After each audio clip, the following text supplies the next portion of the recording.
But I just wanted to ask everyone to attend to ensure that we're able to get any information out as well as questions answered. This office hour will just mostly go over any updates that we have to our requirements, upcoming events, tools, just a big overview in everything that's happening right now. Um, I'm gonna go ahead and why is my technology really not being my friend today? Hmm. So, as I mentioned, we're going to talk a bit about some updates around scope of work, just some brief reminders of all of the pieces that are in there, talk a bit about invoicing, reporting, our training and technical assistance offerings, and then lastly, our social media efforts. As always, this space is still a space to bring any questions, discuss challenges, etc. We should still have time for all of that in our session today. If for any reason you have to drop off early, but you needed to talk to our team, please email me or message me in Zoom, and I will get back to you. So I'm going to pass it over to Lindsay to talk about scopes of work. Thanks, Danielle, and thank you everyone for being here today. It's really great to see you all, and we're so excited that you're all a part of this continuation in year 2, and we're really excited to be working with you all and to be continuing this great work that you all have been working so hard on this past year. So again, thank you so much. We really appreciate you. For this particular meeting, it's sort of going through some of the details and some of the changes that have come through in terms of some scope of work reminders, some changes that, some might make it easier, some might make it a little harder, but we're here with you throughout this entire process. If there are ever any questions about any of these pieces, please reach out. We're happy to provide, assistance in any way. But some of the stuff we did sign as part of the agreements, but I just want to make sure that we are aware of them moving forward. Next slide, please.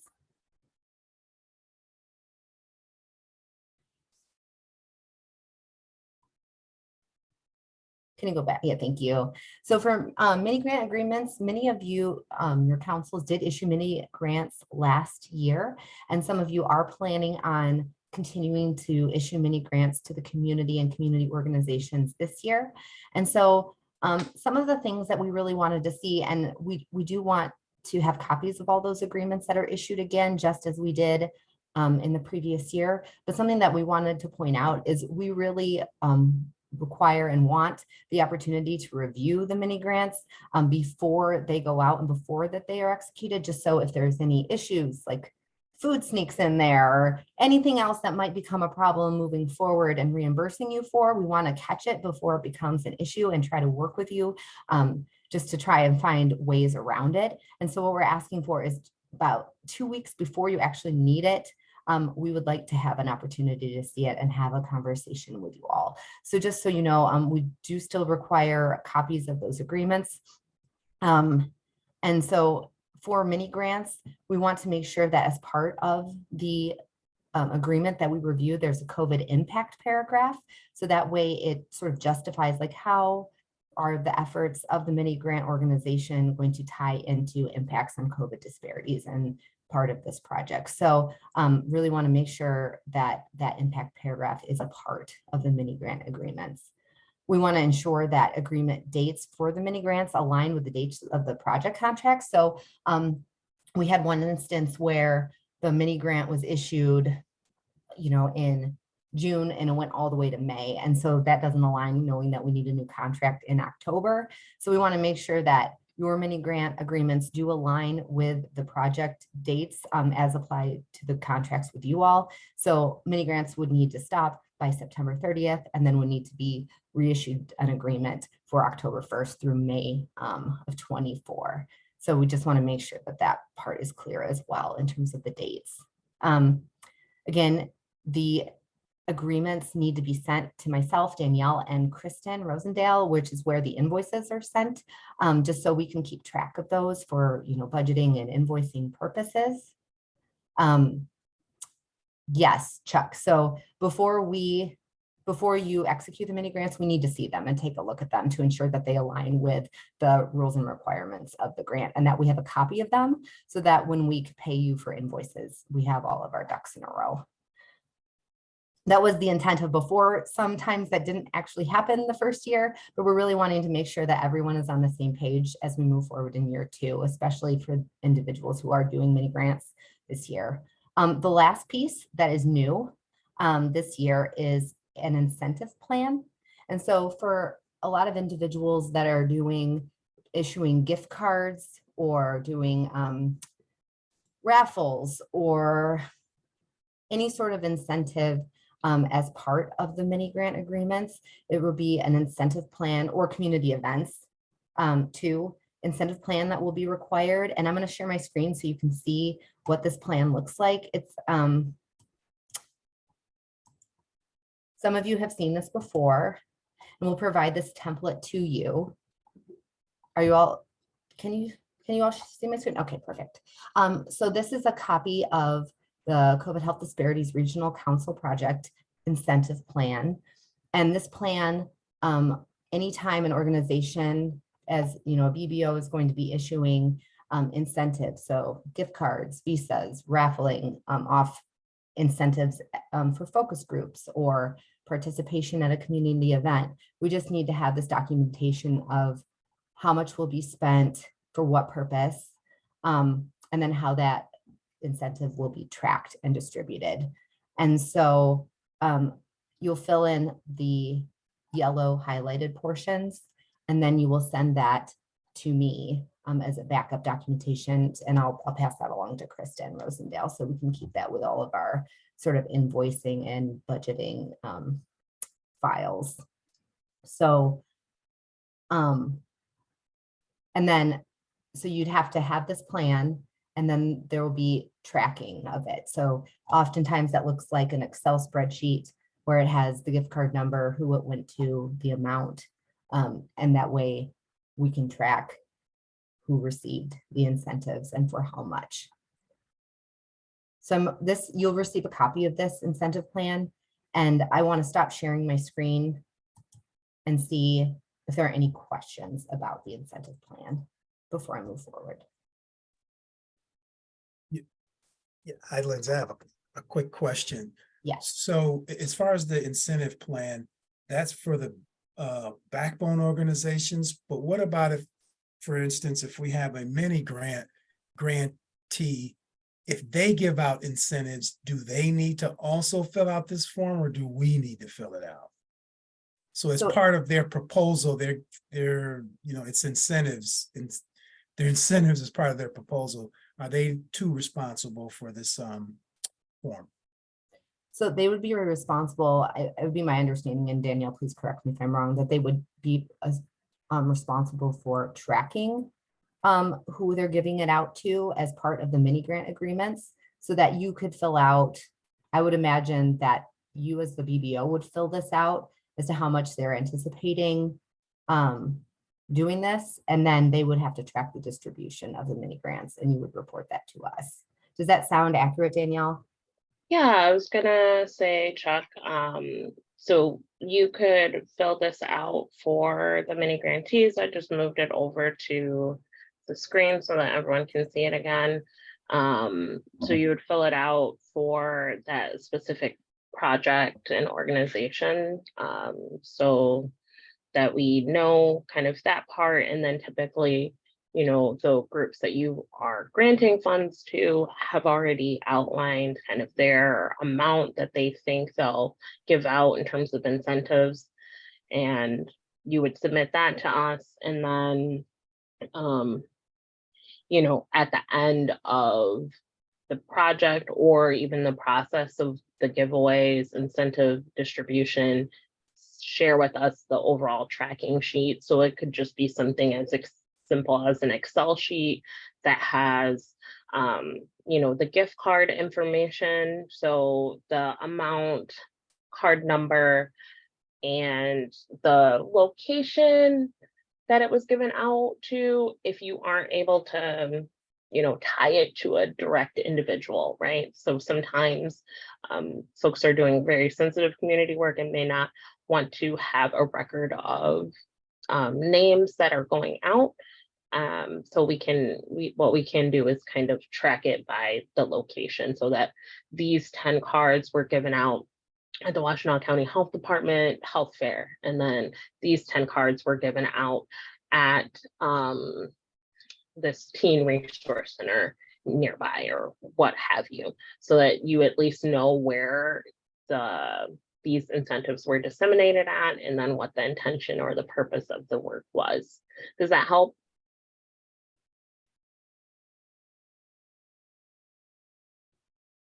And then Michelle asked a question in the chat, does this apply to projects moving forward? And that is correct. So from this point, if mini grant agreements are issued, then we will require the incentive plan if it applies, as well as needing to be reviewed prior to execution.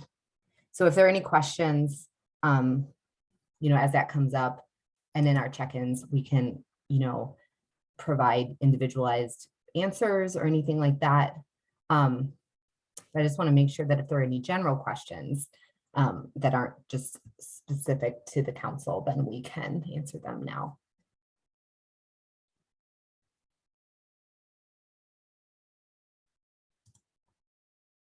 Okay, next slide, please. I have a quick question. Oh, yeah, sure. So this speaks specifically to mini grants. So just to be very clear, so gift cards of any amount given out are considered to be mini grants? No. Okay. So if you were planning on giving out gift cards for specific activities that you were doing that weren't mini grants, so I know some of you are doing kind of some community data gathering, whether that's focus groups, surveys, what have you, we would still need an incentive plan for those efforts, or if you're paying your council via gift cards. So you would still need to complete one just for whatever activities have an incentive associated, whether that's a giveaway, a gift card, a raffle. Those sorts of activities do need an incentive plan, regardless of if it's a mini grant or something that your organization is doing as a part of the funds that we've allocated. Okay, so it's not considered a mini grant, but it's just related to that one bullet point. I was just trying to be clear. Okay, thank you. No problem, thank you. So I have a follow-up question to Chandra's. So if we're paying or we're compensating council members for their time, does that fall under this provision as well, or no?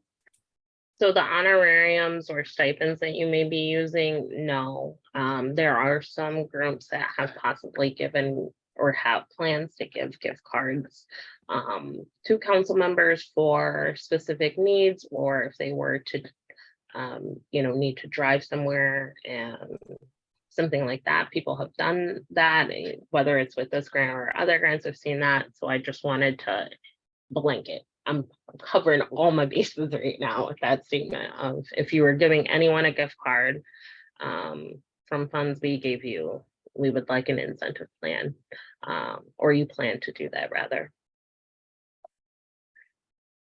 Does that help? Yes, thank you. Perfect.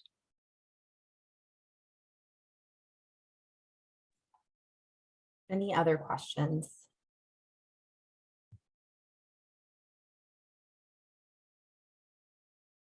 Okay, next slide, please. I'm gonna transition over to Laura. Thank you, Lindsay. So we're going to talk briefly about action plans, and don't get worried, this should not be any new work for you. Danielle, should I share my screen so they can see it? Oh, she's already got it. Perfect. Okay. So we've created an action plan template for each of the councils with the idea that you're doing so much great work or have work planned in the continuation, and we want to see it step by step how you're planning to achieve that. So it's work that you've been doing, capturing in your monthly reports that we've seen, and also work that you've shared with us that you plan to do in the future. So we'll walk through this template, and I want you to keep in mind that if you already have some type of action plan already established for your council, you don't need to do this additionally. This is truly if you don't have anything in place and really want to lay your steps out more efficiently, you can use this template. Either way, whether you use this action template that we provide or your council already has some type of action plan established, we ask that you do send those to Danielle and to Lindsay by September 1st.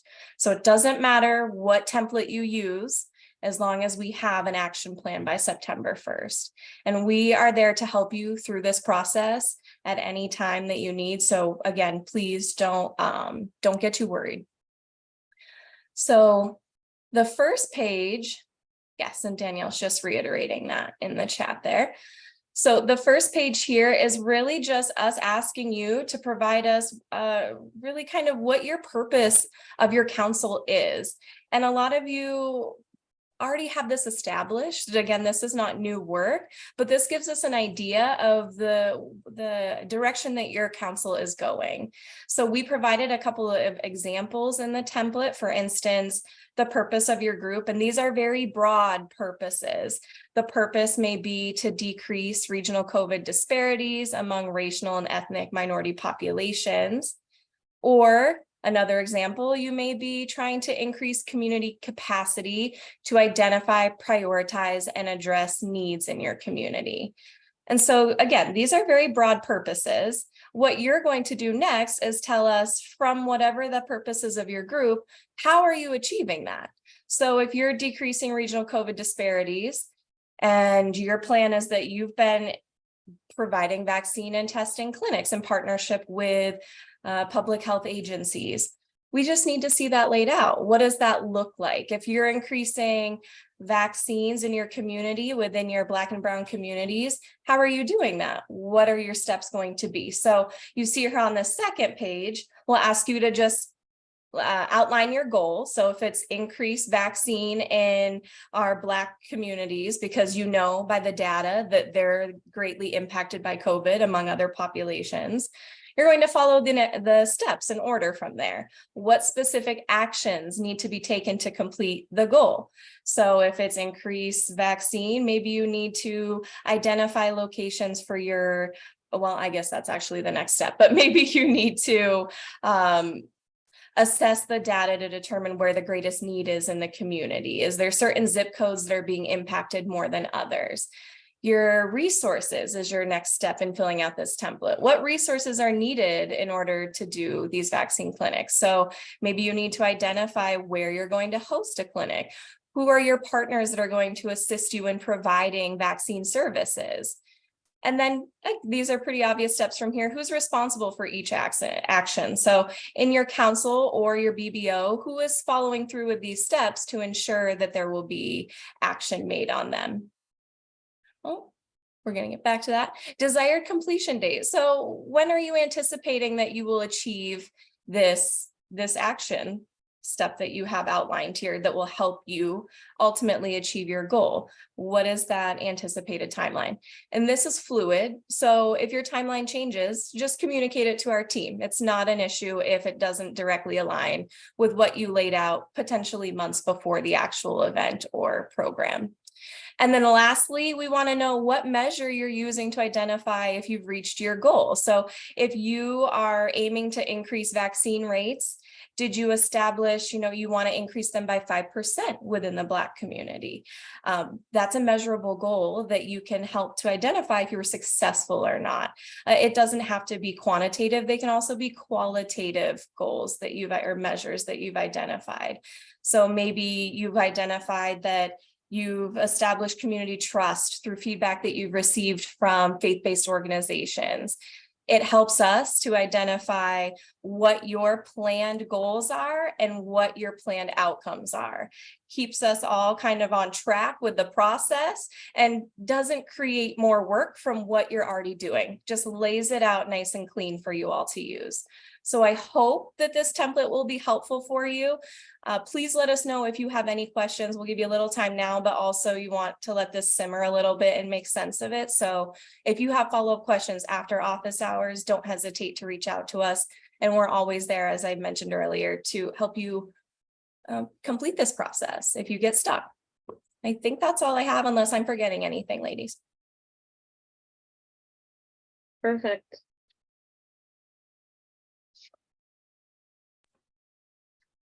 Okay, so back to me, and I get to talk to you about invoicing. So very exciting topic. Everybody likes to get paid. So we can switch slides, please. So for invoicing, there are a few changes and some additional details needed. And so we are providing a sample invoicing template that will outline suggested categories and requirements. A lot of these you already have, but there are some like sort of tips and explanations and details that we have sort of outlined in this template that might answer some questions and prevent some of the back and forth while we're trying to pay you. So what I'm going to do is going to share my screen, unless do you have a, you do, you know, that's awesome. Thank you. So Danielle is going to pull up and show you the template. You don't have to use this template. This could be something that you provide as sort of like an additional document. If your invoicing form already have these categories on it, then that's totally fine. But for this information, the major changes are adding on and breaking down the consultant costs and subcontracts by who was getting paid and how much they were paid per month. So instead of just saying, a lot of you had previously put like, we funded 10 mini grants this month, and it was sort of an aggregate total. So now we're asking for a breakdown. So we funded organization X, Y, and Z, and they each got paid this amount. And so that helps us with our tracking purposes. And so that makes sure that we don't get into any sticky situations. Another piece that you might see that is new in terms is the travel section, or section C. There is information there if you are traveling, especially if you're traveling overnight, that some receipts will be required, and some forms might are going to be required to be filled out. So like any for transportation, if you're flying somewhere on a plane, requires a detailed receipt. If there's a taxi or bus that needs to be taken there, we'll need a receipt for that. And you can keep this and send this to your financial person as sort of just as a resource, so that when they're filling out your invoices, you can make sure that this information is included. Because this is a lot more detailed than was previously requested, we don't feel like it's necessary for you to provide that sort of high-level summary of the invoice. We are going to compare it with your use this information that you provide here, this level of detail, and look at your monthly report and compare those two, and then we'll reach out if there are any additional questions. But just letting you know, and you can sort of take a look at this and see what documentation is required if each invoice category is being reimbursed for. I know this is a lot, but I'm wondering if any high level questions have popped up. Nicole? Are we going to start this for the invoice that would be due August 15th? I mean, we would ideally like it as much as you can provide. Yeah, as soon as you can. And if there's any issues or any challenges, please reach out to us and we'll work with you. But, you know, as quickly as you can start implementing this, especially if there's any like consultants or mini grants information, we'll want to know how much is paid to them each time so we can reimburse you appropriately. Dina? Hey, is quarterly invoicing still an option? Yes. And are you still asking for the high level overview as well? So if you provide this level of detail as required, so you're explaining who's getting paid, how much are they getting paid, you all this information and receipts for travel. I don't think that it's necessary, and Danielle, you can correct me. I don't think that you need that anymore, as long as it aligns with what you've reported in your monthly reporting with RedCap. So if there's something that is not present in your monthly report and you're like, wow, they might have questions, then you could have additional information about it. But if it's included in this level of detail that you see here on this template, then we won't need a description. Okay, thank you.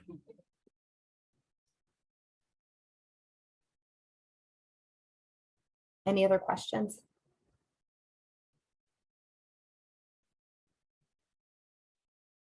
And we will send out all these resources to you. You'll have this. We will post it on Padlet. We will send it to you in a follow-up email. So you'll have access to all of this so that you can use it as a reference.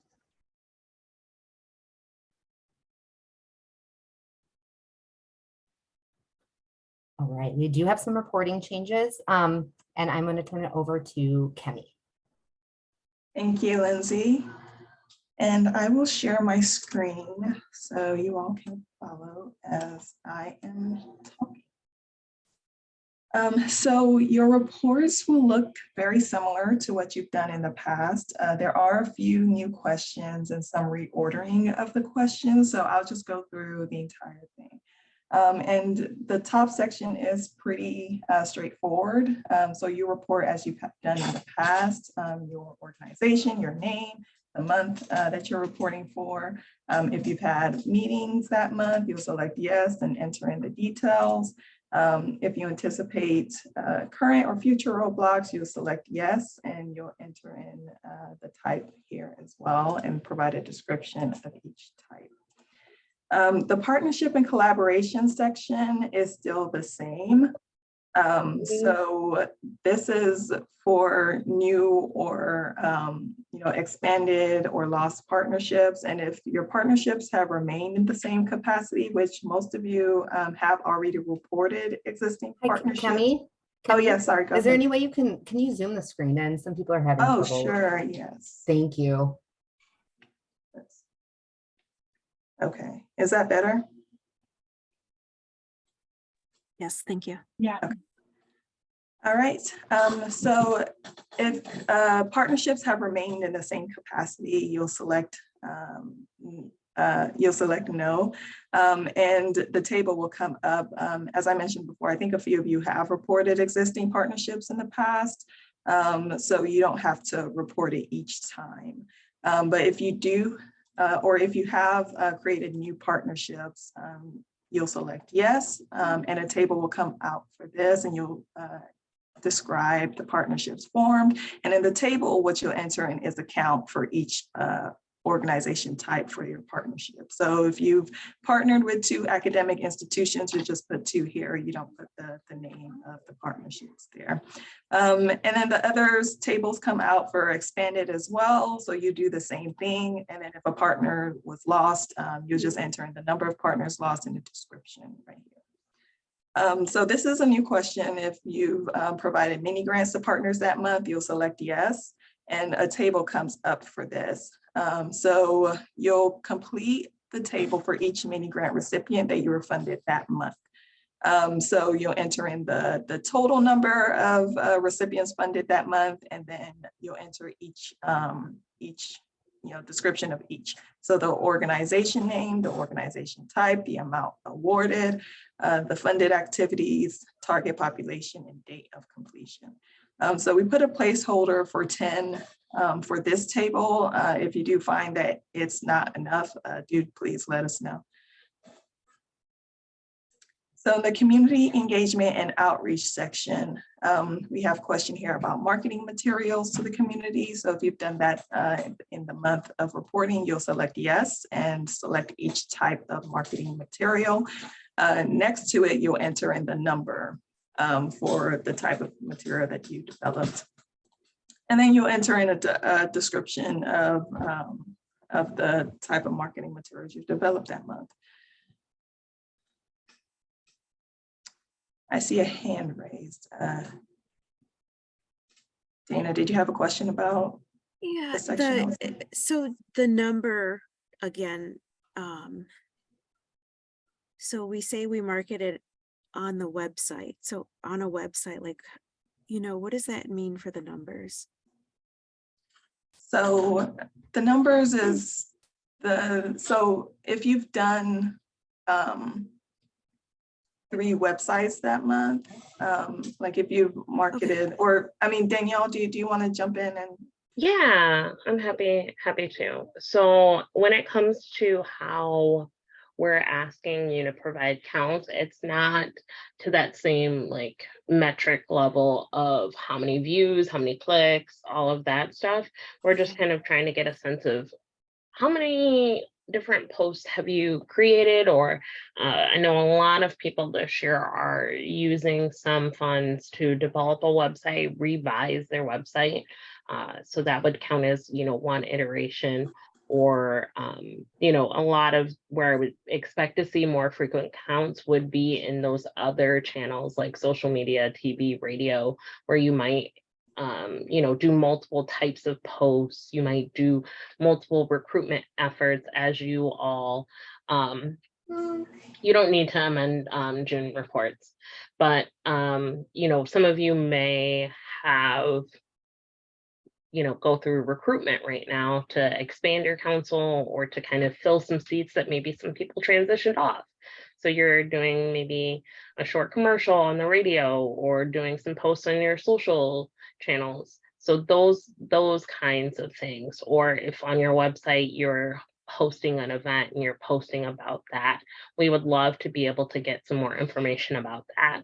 And I can always, talk more in detail. We're here to kind of support you along the way as we do some of this. We just noticed that a lot of people have the community engagement and the outreach, and we're capturing it in this wall of text, which I'm glad that you're sharing, but I think this way can make it a little bit easier for those folks that are doing a lot of kind of community facing, community engagement aspects. But as we go forward, let us know how the reporting process goes. Did you see, Michelle had a question Yeah. about if their council already has a website, should they just list number 1 in August reporting and then not in future months? I think that you probably, from what I remembered, you've already shared your website in there, but if you plan on updating it, making any changes to your website, or you just have never told me you had a website, for shame, but just throw it in the report. But I think at this point I pretty much know everyone who has a website or is currently working on one.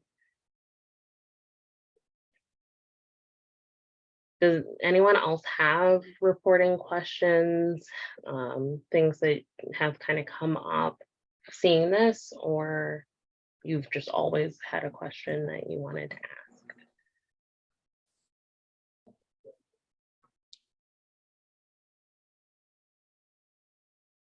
All right, take it away, Kemi. Okay, all right. So the next question in this section is if you've provided outreach to your community that month. So you'll select yes, and this is the same as before. You'll select the type of outreach and enter in descriptions of each type.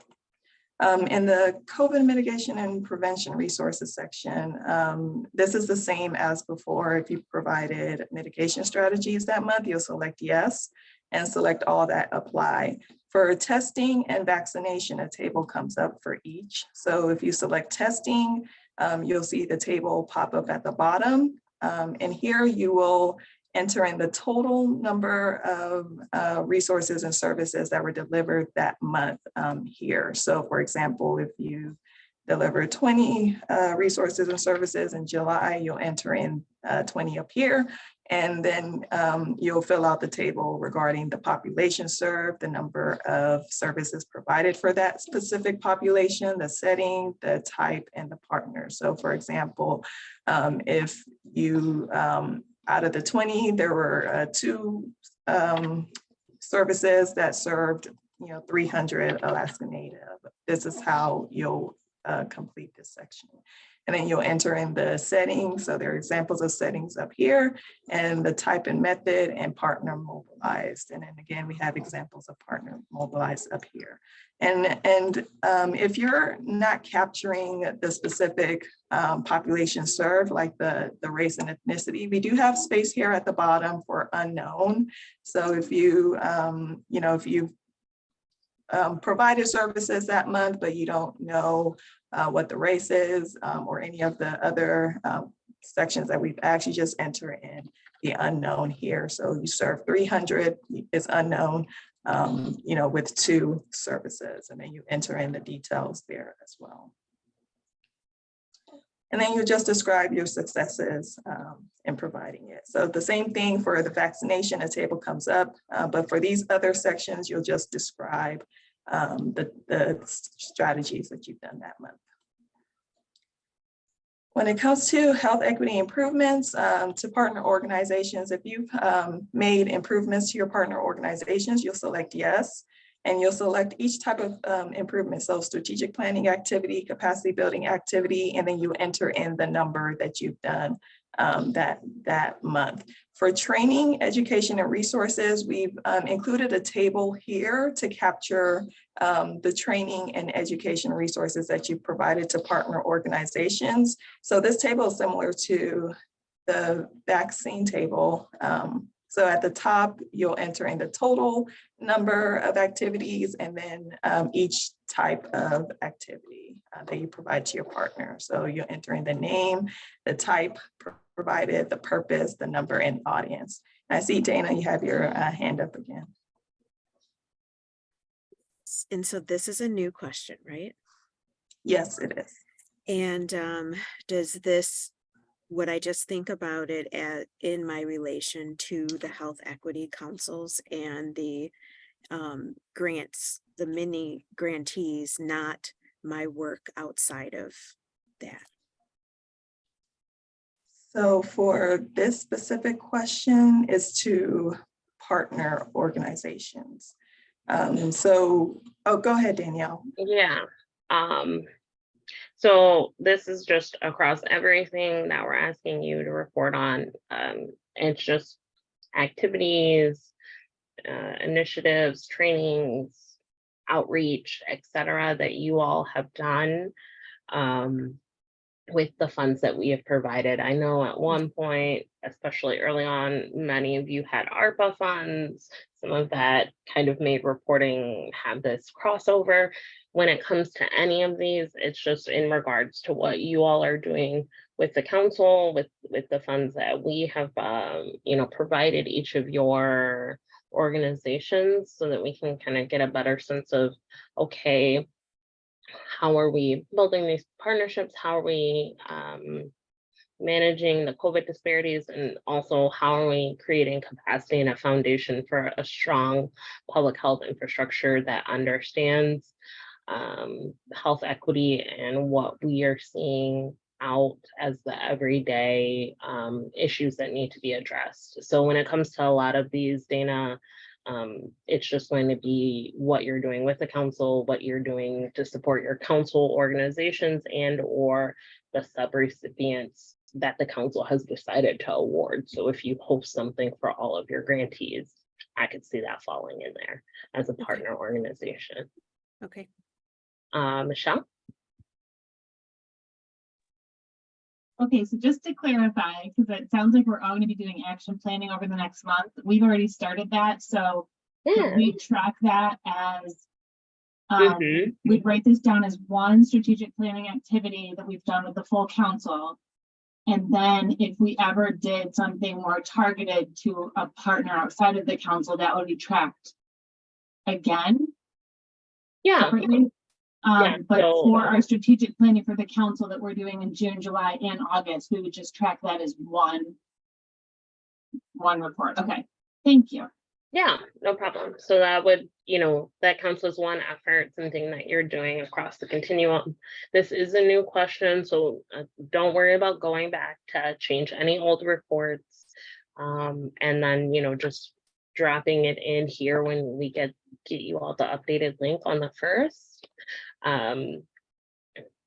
and I'm sure I will see a large uptick in those numbers as we all work on our action plans, or any capacity building around action planning. Any other questions that folks have? I have another question. Yeah. Just so sometimes I read these monthly surveys as maybe something that we should be doing. So like if we're looking at those questions and if it's like we would want to try hard to make sure we're focusing on that. And is that what the intention is to like, would you be disappointed if a person was consistently marking no or improvements, health equity improvements? I don't think that I would be disappointed as much as, I think there would be a story there, right? Typically there would probably be a reason. If it's that there isn't the capacity, we're really focused on granting, we're doing this, that, and the other. So typically there is, kind of a bit of a story there.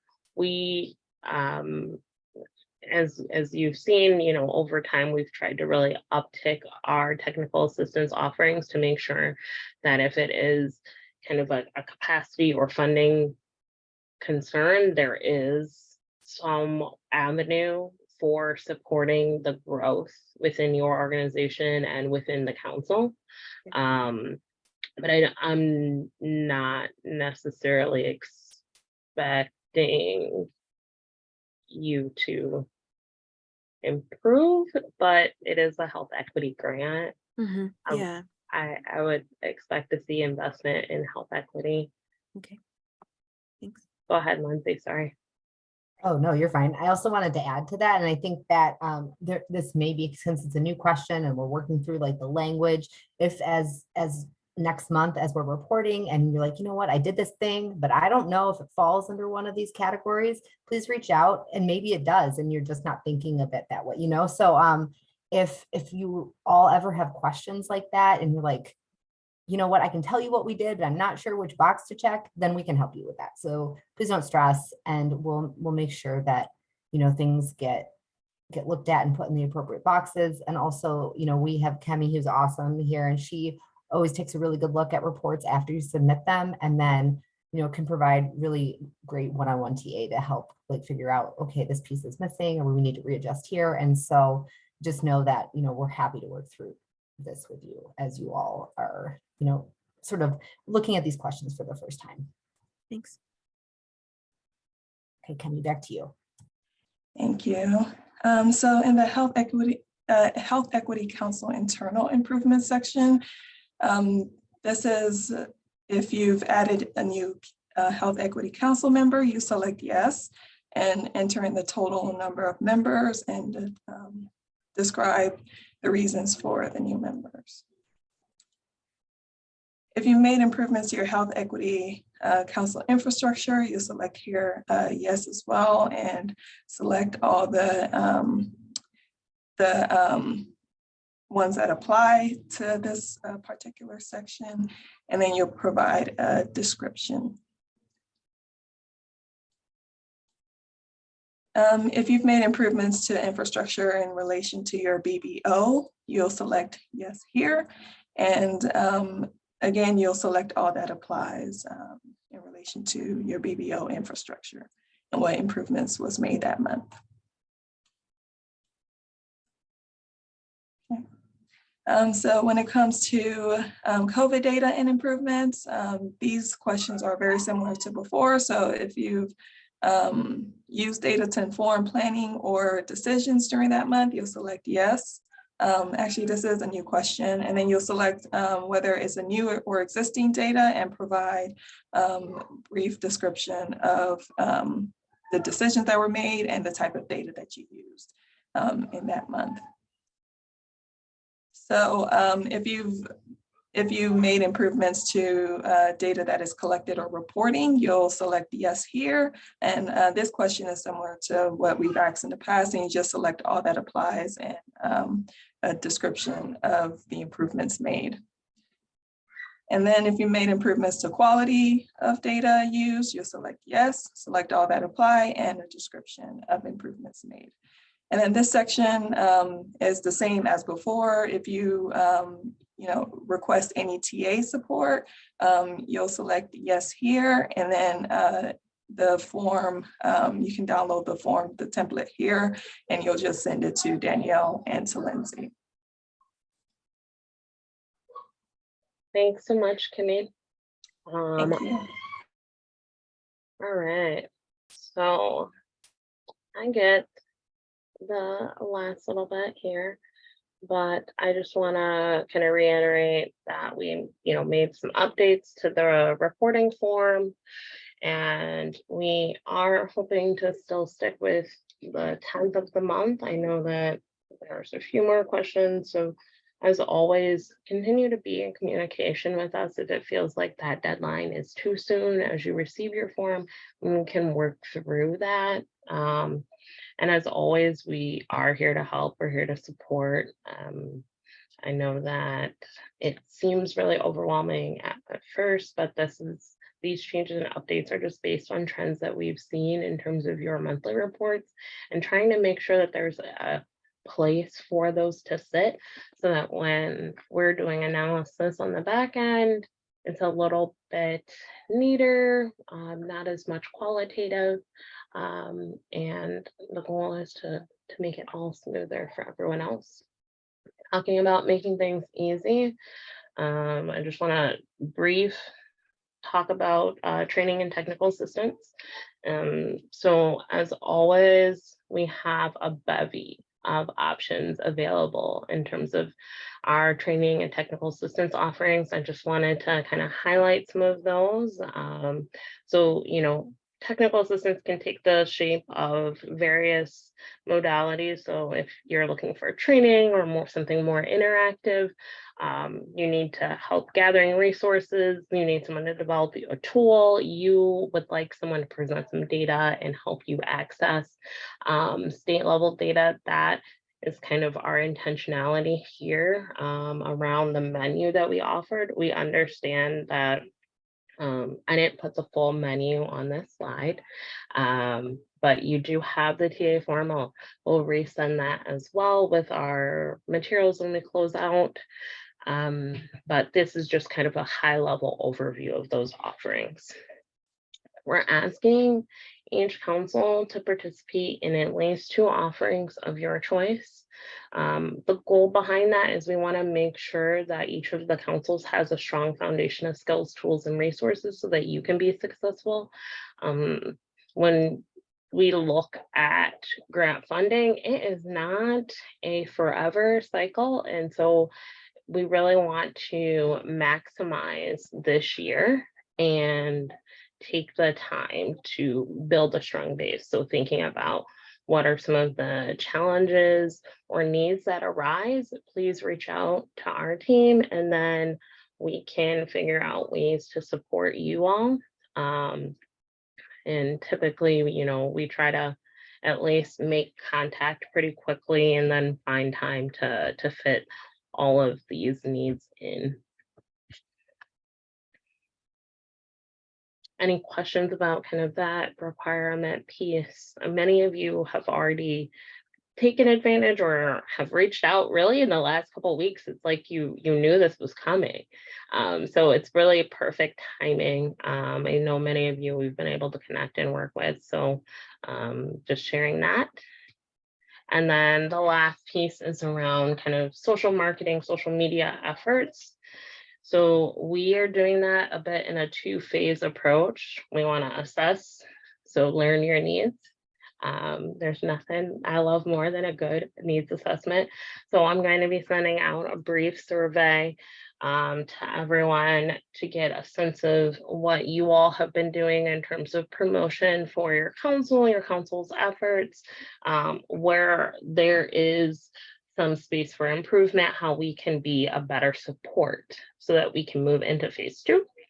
Our communications coordinator on our team would really like to develop kind of quarterly newsletters to spotlight the efforts of the councils and their partners. So as you have upcoming events, as you have upcoming gatherings to really promote your grantees, we would love to know about those so that I can kind of sum them up and put them into a quarterly newsletter that we kind of share across all of our councils and hopefully other partners that we have both at MPHI and OEMH. And then potential for toolkits if there are kind of those more dialed in needs that you're looking for, kind of like a comms toolkit or a social marketing strategy around, social media strategy around. And then I would be remiss to not talk about our upcoming collaborative meeting. So you'll get another reminder email about registering for the upcoming collaborative meeting, but it is on August 1st from 9 a.m. to 3:30 p.m. It will be in Lansing. We are allowing at least, up to 2 members from your backbone organization and up to 3 from your council. It is totally up to you how you delineate that. These sessions that we will have are meant to be of interest to you all based on activities that you all are doing. And hopefully it will be something that you really enjoy. There will be food, which is very thrilling to me. I enjoy free food. So there will be good food, good company, and we will all get to connect outside of Zoom. So I would really looking forward to it. Is there funding available to compensate council members who attend? Michelle, are you saying kind of funds outside of your current budget? If there's a need to amend your budgets for council members to attend, if your budget is a little close in terms of being able to support that, please let me know.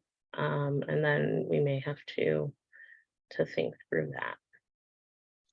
Because the intention is, that each of the backbone organizations would be able to support it.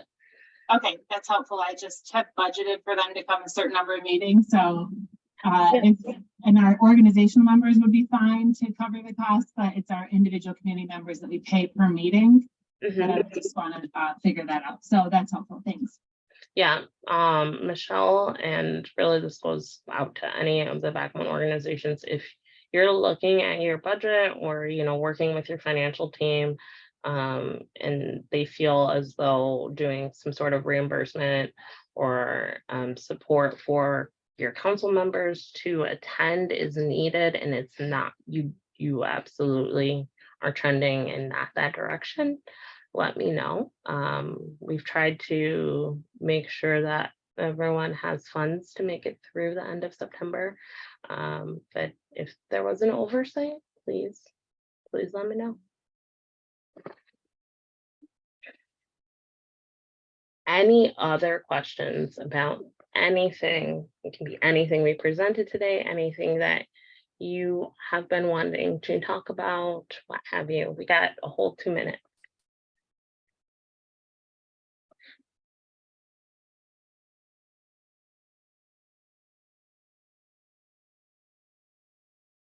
Well, I just want to say thank you, and I know you all are very supportive. I am feeling stressed, but I know you all are supportive in the process, so I will relax soon. And Danielle, I figured out my secretary request, so I will be reaching out soon. Okay, perfect. I want some of the action planning, please. Yes. Let us know if any needs come up. Thank you all for attending. We will share the recording as well as the slides and the associated new forms with everyone in our follow-up email. If there's something else that arises between now and when you see me on August 1st, please give me a call. All right, thanks everyone.